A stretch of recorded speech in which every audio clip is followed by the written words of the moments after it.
So how did this rich teenage girl become the most wanted woman in America? Now, her name's Patricia, and she's 19, and she goes to college in California, and one night in 1974, there's a knock at her door, and she answers it, and boom, 3 people wearing masks bust into her apartment, and they're armed. Then they grab her and they tie her up and they blindfold her and they throw her in the trunk of their car and they speed away. And they bring her to a safe house and they throw her in a closet. And this is actually a real life photo of that tiny little closet. So, who are these kidnappers? Well, they're actually members of a Marxist group called the SLA, and they think of themselves like Robin Hood types, stealing from the rich to give to the poor. And even though she's only 19 years old, Patricia is wealthy. Well, her family's wealthy. Her dad is actually Randy Hearst, the head of a newspaper empire. So not only is her family super wealthy, but they're sort of known for controlling the media. And because of this, the SLA sees kidnapping this rich man's daughter as the perfect symbol for what they stand for. And so this kidnapping story blows up, and it becomes huge news all over the country. A few days later, the SLA sends a letter to a local radio station for them to read on the air. And the letter is a message to Patricia's dad, like, "We kidnapped your daughter, bro." And once people are paying attention, the SLA sends an audio recording of Patricia. Mom, Dad, I'm okay.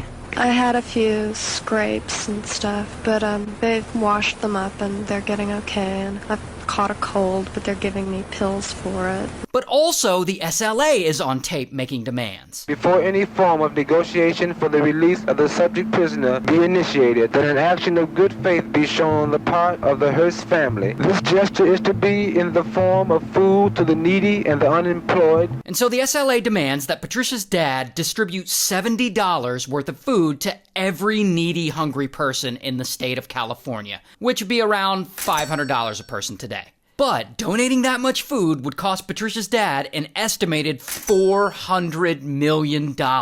So Patricia's dad is like, $400 million? Best I can do is $2 million. And they're only going to distribute the food to needy people around the Bay Area specifically. And so they do this. They distribute $2 million worth of food, and it kind of causes a riot, but they get it done. Despite that fact, the SLA doesn't release Patricia like they said they would. Meanwhile, Patricia's captors have started letting her out of the closet little by little. And she's been talking to them and listening to some of the things they're preaching, and they're making her read their manifestos and stuff. And over the course of a few weeks, she's like, damn, some of the SLA's ideas kind of make sense. I mean, they're pro-women, they're anti-racism, they want the rich to help the needy. Some of these ideas are a little ahead of their time, and this is very appealing to a 19-year-old college student like Patricia. And so, about a month later, the SLA finally gives her the option to go home. I mean, they can't hold her forever, and they don't really have much use for her anymore. But Patricia decides, nah, I want to join you. I want to be a part of the SLA. Plus, she starts getting mad at her dad. She thinks he didn't do enough to help feed those needy people he agreed to feed. So she makes a new audio announcement and sends it. In the last week, it has become obvious to the SLA and to all hungry people and to me that my father has not even attempted to show a gesture of good faith. And it's very clear from this recording that she has been fully radicalized. I've chosen to stay and fight. I've been given the name Tanya, Patria o Muerte, venceremos. Then, about 2 weeks later, the SLA goes to rob a bank. And Patricia, as one of their members, goes with them. And so they roll up into this bank, and they've all got pew-pews. And they start screaming, "Put the money in the bag!" or whatever. But you can see Patricia on security footage here, and she doesn't look like she's being held prisoner. She looks like a full participant in this robbery. In fact, at one point, she even yells to the bank customers, "Up against the wall, motherfuckers!" So yeah, she seems fully committed to this. So anyway, Patricia and the others, they rob the bank for over $10K, and they flee and they get away. And once that security footage of the robbery is released, it makes the news, and people see it, and they're freaking out like, "Yo, is that the Hearst daughter robbing a bank?" And there's also this photo of her posing in front of an SLA flag, looking like a total badass. But anyway, all of this is pissing the FBI off, because they've been looking for the SLA hideout and they can't seem to find them. And so they put them all on the FBI's most wanted list, including Patricia, who you can see right here. So, now that their pictures are everywhere, the SLA knows it's only a matter of time before they're caught. So, the whole group moves from the Bay Area all the way down to Los Angeles. And there is where shit starts to get real.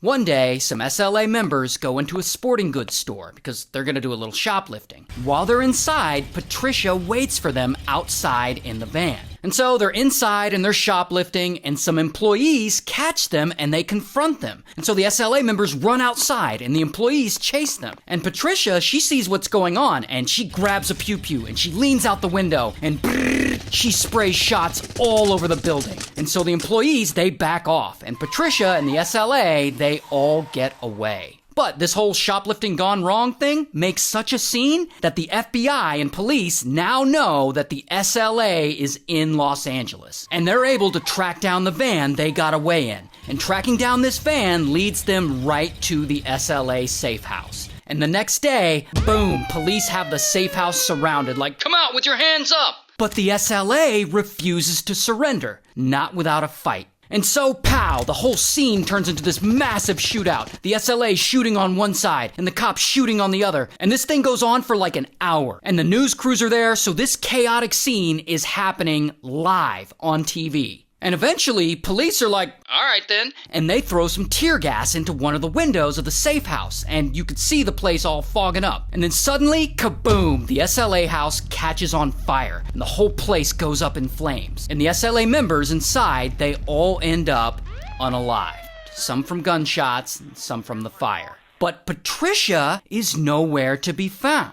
And that's because she wasn't actually in the safe house. She's lying low with some other SLA members about 30 minutes away in a hotel. And so they're in that hotel and they hear the news of all the other members dying in the shootout. And they're like, oh shit. And so they go on the run.